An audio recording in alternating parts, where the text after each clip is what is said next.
70대에 접어들었습니다. 과거에는 억울하고 분한 일들이 많았습니다.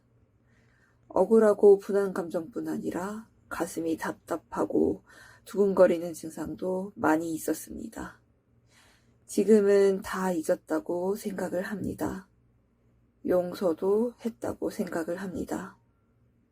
그런데 열은 아직도 남아 있습니다. 특히 저녁에 열이 심하여 잠이 들기 어렵습니다.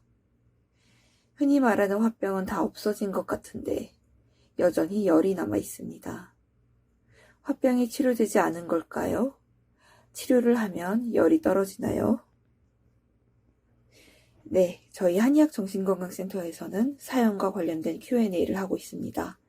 방금의 사연에 대해서 경희대 한방신경정신과 김정우 교수님의 의견 들어보겠습니다. 저희 화병 클리닉을 방문하는 환자 가운데 특히 연령층이 높은 분들한테서 많이 나타나는 현상일 수 있습니다. 내 마음속에 억울함과 분함은 다 해결됐고 심지어 나한테 그렇게 스트레스를 줬던 그 사람조차도 없어져 이미 돌아가시거나 이제 서로 안 보는 사이가 됐는데 내 마음속은 다 용서하고 해결되고 다 있는데 여전히 화가 열이 난다고 호소하는 분들이 있습니다. 그 사람들의 마음속에 억울함과 분함이 여전히 남아있을까요? 물론 우리가 흔히 말하는 무의식 혹은 잠재의식 속에 그 억울함과 분함이 남아있을 수도 있을 겁니다. 하지만 그것들을 다 해결했다고 하더라도 신체 증상만 오로지 남아있는 경우도 매우 흔합니다. 자, 이런 환자한테 어떻게 할까요? 열이 많으니까 해열제를 쓰면 될까요? 실제로 여러 임상 연구에 따르면 항우울제를 먹으면 열이 떨어진다는 보고도 있습니다.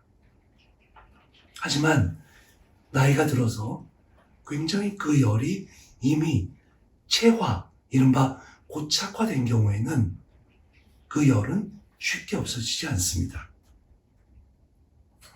더군다나 화병이란 이름이 불화의 화병이기 때문에 내 마음이 이미 억울함과 분함을 오랫동안 앓고 있고 드디어 화의 증상을 갖고 있다라는 생각이 머릿속에 굳어져 있는 경우에는 실제로 그 열이 잘 떨어지지 않습니다.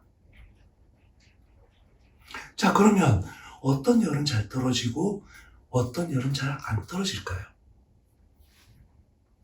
실제로 열이 지속되는 경우, 그리고 열이 어떤 특정적인 시간에는 반복적으로 일어나는 경우에 열감은 잘 해결이 되지 않습니다. 그리고 만약 열이 있었다 없었다 라고 하는 경우에는 그나마 해결이 잘 되는 편이죠. 예를 들어서 이런 겁니다.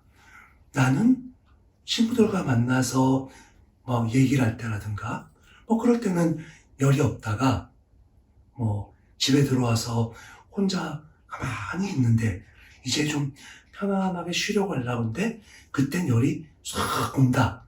이렇게 열의 변동이 심한 경우에는 그래도 비교적 치료가 잘 되는 편이죠. 그래서 실제로 열을 떨어뜨리는 치료를 위해서 가장 많이 하는 방법은 환자와의 상담을 통해서 어느 때 더 열이 심해지는가, 또 어느 때는 열이 조금 조절되는가를 찾아내는 방법입니다. 그래서 어떤 경우에 어떤 장소에 누구와 있을 때 무엇을 할 때 열이 효과적으로 조절이 된다면 그러한 활동과 환경과 대상자를 늘리고 그런 시간을 확보하는 것을 매우 중요하게 생각합니다. 그래서 일단 열이 떨어지는 경험을 몇 번 반복하게 되면 내가 이제 화병으로부터 벗어날 수 있구나 라는 자신감을 회복하게 되고, 그 자신감이 회복되게 되면 열감을 조금 더 쉽게 순차적으로 떨어뜨릴 수 있게 되는 겁니다. 자, 그렇지만 여전히 열이 많은 경우, 이때는 어쨌든 저희가 생각하는 화병약, 한약을 같은 화를 고치는 한약을 쓸 수밖에 없습니다. 그래서 일단은 기본적으로 열을 떨어뜨려야 되기 때문입니다. 대표적으로 얼굴에 화닥거리는, 자꾸 위로 치받아서 얼굴만 열이 자꾸 올라가는 경우에는 황련해독탕 같은 거를 쓰기도 하고요. 또 피부가 열이 남아서 후끈후끈되고 피부에 열감 또는 열꽃이 심하게 피는 경우에는 방풍통성산 같은 약을 쓰기도 합니다. 그리고 대부분의 열은 소화를 잘 시키고 배변을 원활하게 하면서 해결을 하는데 도움이 되게 되는 거죠. 그래서 그 배변과 함께 열감이 줄어드는 것을 경험할 수도 있습니다. 기본적으로 한약재 가운데 시오와 황금 등이 들어가는 약들이 많이 활용이 되기 때문에 혹시 아직까지도 열감만 계속 남아서 내 몸이 화병이다 라고 생각하시는 분들은 가까운 한의원 같은 데를 방문하셔서 열을 떨어뜨리는 치료를 우선적으로 받기를 원합니다.